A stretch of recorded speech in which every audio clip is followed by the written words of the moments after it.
Elijah is one of two characters in the Vampire Diaries universe that I genuinely have a love-hate relationship with, mainly because in one season Elijah could be my favorite character, and in the next season he could be my least favorite character.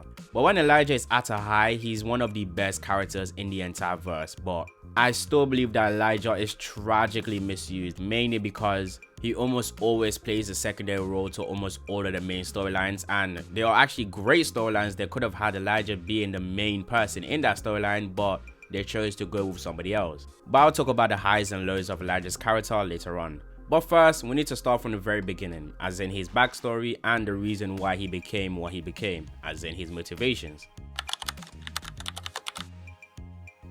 Elijah was born sometime in 977 AD, as in a late 977 AD or early 988 AD. He is the son of Michael and Esther and the four siblings of Kol, Rebekah, Finn, and Henrik, and obviously their dead sister or presumed dead sister, Freya. He is also the half-sibling of Klaus. The presumed death of Freya hardened Michael, as in it turned him into a very strict and very harsh parent. A very strict disciplinary actions that all of his children felt. More so with Klaus, mainly because he believed Klaus was too weak and he needs to make Klaus strong.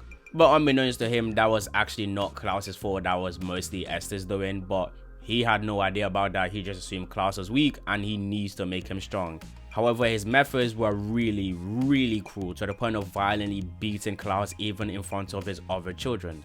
This is something that kept happening even until Klaus became a full adult. It got so bad that Elijah's younger sister, Rebekah, was going to murder Michael in his sleep. Elijah saw this and stopped her before she actually went through with the plan. And this explains a frequently cited issue that a lot of people have with Elijah's character, mainly because a lot of people assume or believe that Elijah has a way too big codependency on Klaus, mainly because they assume that Elijah should have been trying that hard to actually rescue Klaus from himself, because Klaus is doing all of his issues, as in Klaus has all of his issues because of himself. So a lot of people were confused as to why Elijah was trying to help him or Elijah was trying to change him, even after everything Klaus did to him. And this is why, as in this answers that question. Elijah blamed himself for everything that Michael did afterwards because he believed that, or because he stopped Rebekah from killing Michael. If Rebekah did kill Michael, then all of the things that came of vampirism, all the personality changes that happened to all of them, was because of Michael actually making them into a vampire.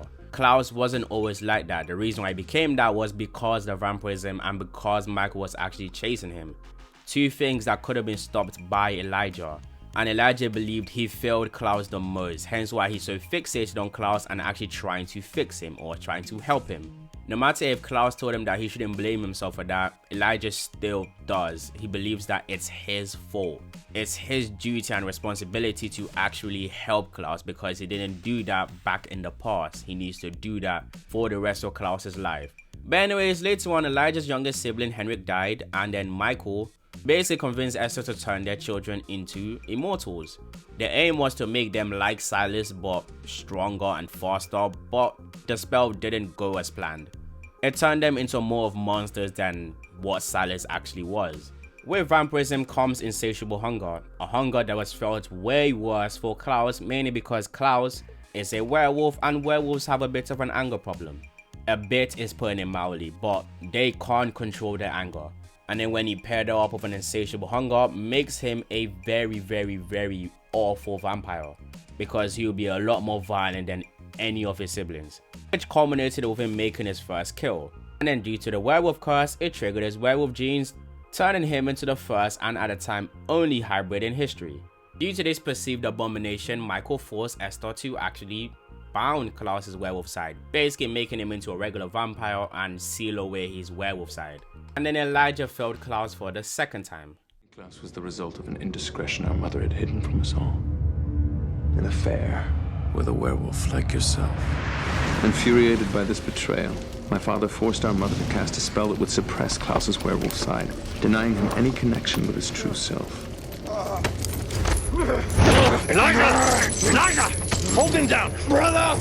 Please, don't let them do this to me! Do it now, boy! Now! Help me. But anyways, Klaus wasn't the only person that made an unwanted kill. Elijah also did that, but with him, It wasn't a random person, but with a person that he actually loved, Tatia. And obviously, due to him killing the person that he loved, Elijah was struck with immense grief and he went to Esther to seal the memory away, as in remove the guilt that he currently has for killing Tatia. Obviously, Esther isn't capable of removing memories from somebody, but Esther still helped him by sealing the memory away in a small part of his subconscious. When you became yourself again, you brought it to me. But too late. I told you that you were a good son, to let me take care of it, that I could help make it all go away.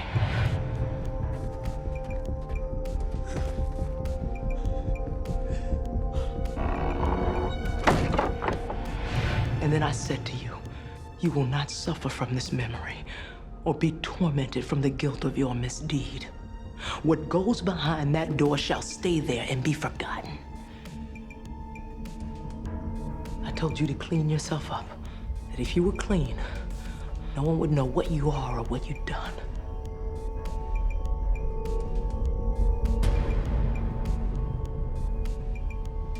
And you did exactly that, and more.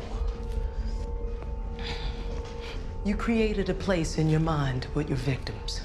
You began to believe that as long as your suit was immaculate and your hands clean, you could look in the mirror and tell yourself it's all okay.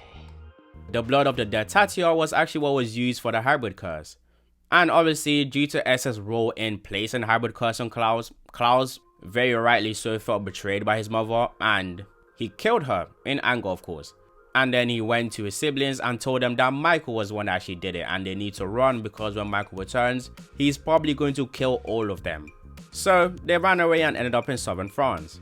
Elijah didn't particularly do much in southern France until the very end, as in when he was about to leave. That's when he actually did two things that were very important not only to his life but also to Klaus's life. This briefly became a problem later on, mainly because it drastically affected Klaus's love life and the way that he actually trusts people that is in his family. But the biggest thing that he actually did while he was in southern France was the second time he actually used compulsion. Something that kickstarted a series of events that actually led to this. This was of course compelling the Trinity vampires, that being Lucien, Tristan and Aurora, in believing that they're the original trio, that being Klaus, Rebekah and Elijah. This basically stole away 100 years of their life, basically make them run away from an absolute psychopath like Michael. So yeah, they were running away from Michael for 100 years. And when the compulsion broke later on, they all vowed that they would actually end the Mikaelsons. But anyway, speaking of the compulsion breaking, the compulsion broke after they got daggered by the Brotherhood of the Five. So we're going to fast forward to that event.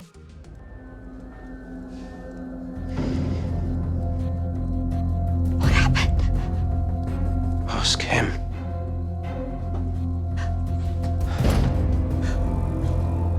Only he cannot answer because I have ripped out his tongue, along with the rest of them. Nick, I had no idea. But you should have. Your only family was nearly wiped out because of your stupidity. What did he promise you? Nothing. Nothing. He would not have made a move unless he knew you were vulnerable. You trusted him. Over me! What did he promise you? Nothing, Nick, I swear. What did he promise you? This was a big deal to all of the Mikaelsons. This event is what left Finn in a box for 900 years. This is why Klaus and Elijah refused to actually fall in love with anyone. This is how Klaus became the ruthless, controlling general. This was what kickstarted Rebekah's issues with Klaus, because Klaus was extremely controlling, especially when it comes to her love life. Why? Because the last time he wasn't, they nearly died. The next thing that happened to Elijah's life is the stuff of Catherine, and that's not really that important, mainly because Elijah didn't particularly do much per se. It was mostly just Klaus, and that storyline is mostly highlighting the issues and characterization of Klaus and Catherine. But to summarize it, Elijah met Catherine, started liking Catherine. However, they needed to sacrifice Catherine to actually break the curse, Klaus's hybrid curse. Catherine, finding out that the curse was going to end with her dying, immediately just ran away with the moonstone, and Elijah was the one that was sent to go find her. He didn't, and he was very likely the one that actually helped Klaus to massacre Catherine's entire village. But anyways, fast forward to a time period in which Elijah actually did something that actually impacted his character, New Orleans. In 1713, Elijah, Klaus, and Rebekah found their way to New Orleans. Obviously, at this point in time, 2 of their brothers had been daggered, Finn after the Brotherhood of the Five incident, and Kol after his violent antics in Spain. But anyways, during their time in New Orleans, Elijah met and fell in love with a woman who happens to be a witch, Celeste. And it did not end well, mostly because of Klaus, as in Klaus basically ordered her death. Although technically he didn't really order it directly, all he basically did was killed a lot of people and blamed it on all the witches, which in turn made the humans hunt them down, hence Celeste getting drowned in a bathtub. This was a big deal for Elijah because as much as Klaus didn't know, Elijah actually deeply cared for her. But anyways, just before Celeste died, Klaus chucked the governor's son off a balcony. Why? Because he felt disrespected and, well, Klaus did some Klaus stuff. As they were going to bury Emil, Klaus met and actually liked Marcel and actually gave him his name, Marcellus, or Marcel for short. Now this whole storyline isn't that important to Elijah, but there is a small section of it that is, specifically to do with Elijah and Marcel's relationship. A lot of people assume that Elijah hated Marcel from the start. He really didn't. Marcel and Elijah actually had a very good relationship at the start. Elijah was teaching him music and Elijah was more of a father figure than Klaus was during the early time of Marcel and Klaus's relationship. Obviously, Klaus seeing this really wanted it to stop and he got really jealous of it, so he decided to undagger Kol to actually move Marcel away from Elijah and bring him towards Kol, and that went as well as you would imagine. Kol tried to turn Marcel into a psychopath. Kol made Marcel watch a play in which the actors literally die in real life, as in if a character in the play actually get killed, so do the actors, meaning if your character dies, so do you. And Kol made a 10-year-old Marcel actually watch this, hence why he got daggered again. But anyways, after this point, throughout their time in New Orleans, Elijah helped Klaus build a prosperous settlement and actually turned it into the city that we actually know, as in the New Orleans that we actually get to see in the originals. All of that started with Klaus and Elijah. However, their time in New Orleans was cut short due to Rebekah actually calling Michael because she assumed that Klaus was being unfair towards her relationship with Marcel. Michael showed up and basically attacked everything and was basically a direct threat to all of them, and he was really close to killing them, as in Elijah actually had to fight Michael whilst his siblings actually escaped. However, just before all of this actually happened, they all witnessed Marcel actually die. Not visibly, of course, they just assumed that he actually died when the building that he was in was burned to the ground by Michael.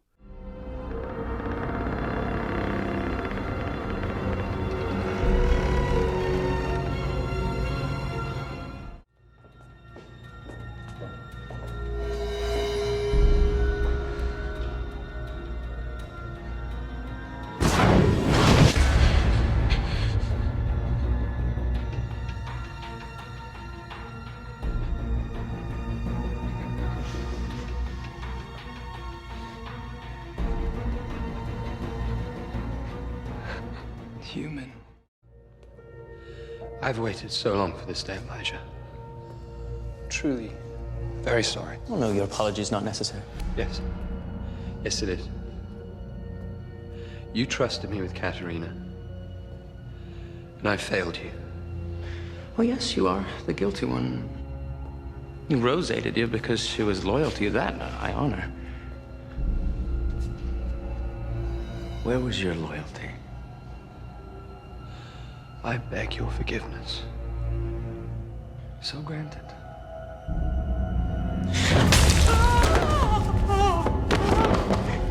You! Don't, Rose. Now that you're free. When it comes to Elijah and the Vampire Diaries, he barely existed. I think he was a wasted character in the Vampire Diaries. In season 2, however, he was a phenomenal character. Elijah was the quintessential original vampire, as in what you actually imagine an original vampire to be and how an original vampire should act, how an original vampire should talk, or how an original vampire should fight. That's basically Elijah. Elijah embodies all of that. Season 2 Elijah, as in middle part Elijah, is probably the most badass character in the entire verse, as in throughout the entirety of the Vampire Diaries, the originals, and legacies. Other than badassery, he sort of didn't particularly do much until like the end of season 2, as in after the introduction of Klaus. Although Elijah's codependency on Klaus wasn't explicitly shown, we still could somewhat tell that he somewhat has that bit. The only one I can actually remember is the stuff with Catherine, in which Elijah actually liked Catherine and really wanted to save Catherine's life, and Klaus told him not to even bother with it. Mainly because both of them vowed to actually not be romantically attached to anyone, even though yes, they still can sleep with people, but they can't fall in love with anyone. They can't feel vulnerable to anyone, because the last time any of them did, they all nearly died. We can tell Elijah really wanted to, but because Klaus told him not to, he didn't. And it's kind of odd that Elijah will automatically listen to Klaus even though he's the older brother, and at this point Klaus isn't a hybrid, so they should be relative to each other in terms of strength, meaning that Elijah shouldn't really be taking orders from Klaus. But by the way that the show actually framed their relationship, specifically with season 2, we could tell that Klaus is more like the spoiled child of the siblings, as in Klaus gets what he wants. However, a lot of the time it usually comes at an expense of all of his other siblings. Typically the two that he's closest with, that being Elijah and Rebekah, but with Rebekah that comes later on. At this point we only know about the one-sided relationship between Elijah and Klaus. We could tell deep down that Elijah is always agreeable to Klaus because of something. Not just because Klaus is his brother, but something must really be the reason why Elijah, even after everything that Klaus is actually put him through, would still be loyal to him. Obviously, I'd already talked about what those things are earlier on. Although Elijah said that he wanted Klaus dead, you can tell deep down, he really didn't. He's only doing it out of duty for his family, because he believes that Klaus is a lost cause, and this is one of the first time we were actually introduced to Elijah consistent in wanting to see Klaus's redemption.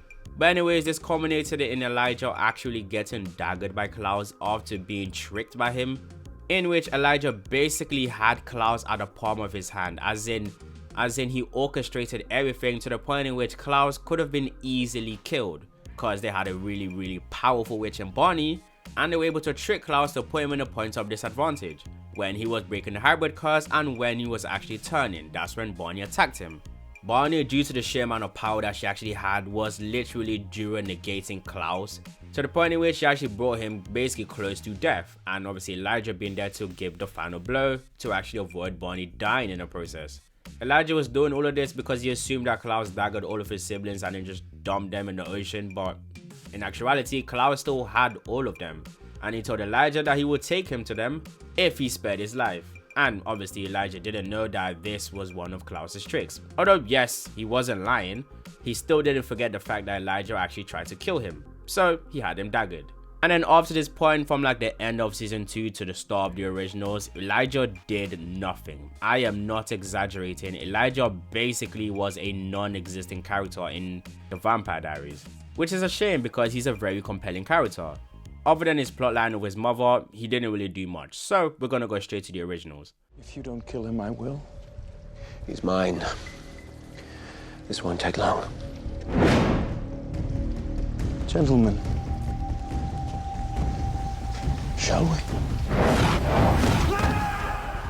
For the original section, seeing as this is the majority of what Elijah actually did in the entire verse, and as this is where the love-hate relationship I have with Elijah actually is from, I'm just going to be talking about the things I liked about Elijah's character and the things I didn't like about Elijah's character.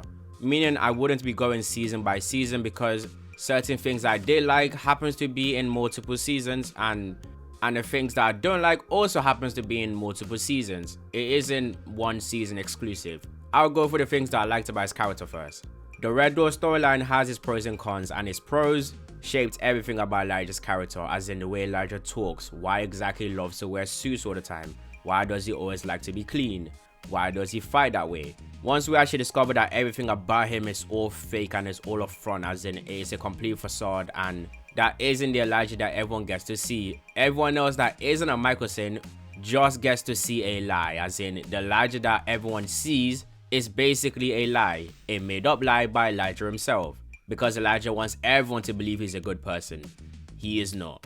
A lot of people actually get this misconstrued because a lot of people assume that Klaus was the major problem to their downfall, although yes, Klaus helped greatly, but the major threats to the family, as in the major threats in season 3, that have been Lucian, Tristan, Aurora and Marcel, all of them were villains because of Elijah. The Trinity of Vampires hate the Mikaelsons because Elijah compelled them. Marcel hates the Mikaelsons because of what happened to Davina. The sacrifice of Davina was greenlit and was enforced by Elijah. And I really love the way that the swapped parallels between Elijah and Klaus was actually done, as in everything about their characters between Klaus and Elijah from when we actually were introduced to them compared to what they became in season 3 and season 4 was very different. When we were first introduced to Elijah and Klaus, Elijah was the good brother, as in the one that doesn't really settle for violence. He usually prefers diplomacy. Even if his family's lives are on the line, he would rather talk it out than actually using violence. Although if it comes down to it, he will beat the brakes off of you, but that rarely happens. And then you got Klaus, who, well, will basically kill you for breathing wrong in his vicinity. I mean, the man killed somebody for coughing, so yeah, you should understand how bad Klaus was. So you understood the dynamic between both characters, as in Elijah is the one that actually prefers diplomacy first and then violent last. Klaus, however, is the complete opposite. When it comes to the family, Klaus would do some insane crap and justify it, saying that it was to protect his family. However, Elijah would rather talk it out than actually go to lengths that Klaus would. However, in the originals, that whole dynamic completely flipped on its axis, as in Klaus became Elijah and Elijah became Klaus.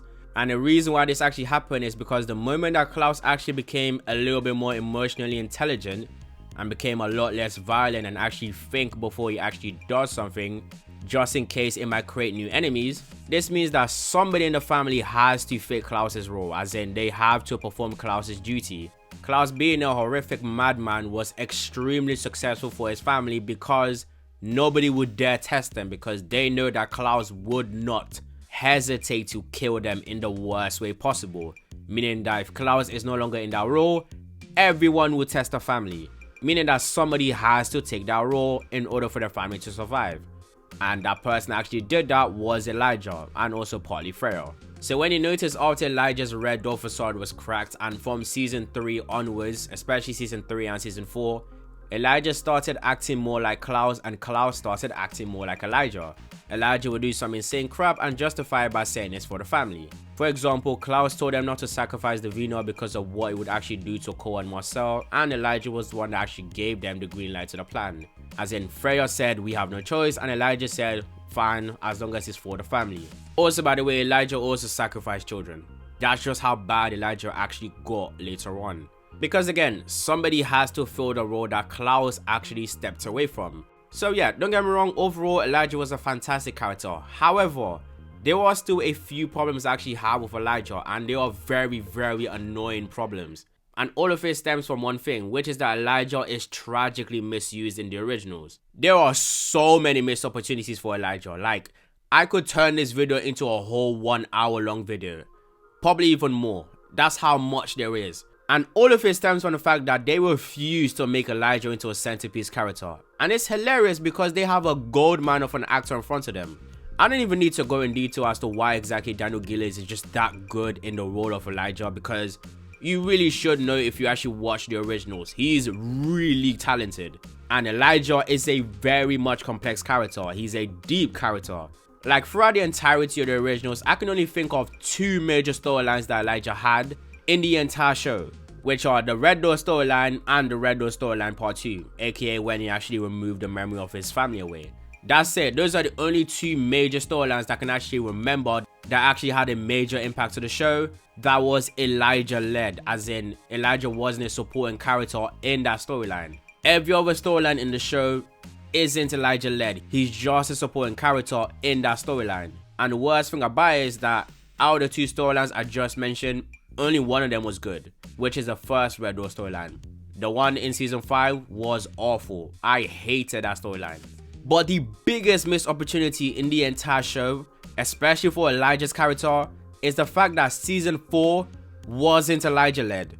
The Hollow storyline should have been the Hollow and Elijah. It should have not been the Hollow and Hope. Why? Because we've already had the storyline before in season 2 with Dahlia. Dahlia wanted Hope for power. The Hollow wanted Hope for power. Why are we using the exact same storyline when Elijah's right there? I'm gonna have to do a whole video on this specific storyline, as in the Hollow storyline in season 4, on how exactly it could have been the Hollow and Elijah instead of the Hollow and Hope. So yeah, to summarize, Elijah was a fantastic character. He was a fantastic villain in the Vampire Diaries. However, Elijah could have been a better character than Klaus if they actually took his character seriously. There's so much stuff to explore with Elijah, and they basically just took the most superficial part of Elijah and then just dove down on it. Like I said, I'm going to be doing a whole video on season 4 in which I believe that Elijah should have been the main character instead of Hope, as in the whole storyline should have been the Hollow and Elijah, so watch out for that one.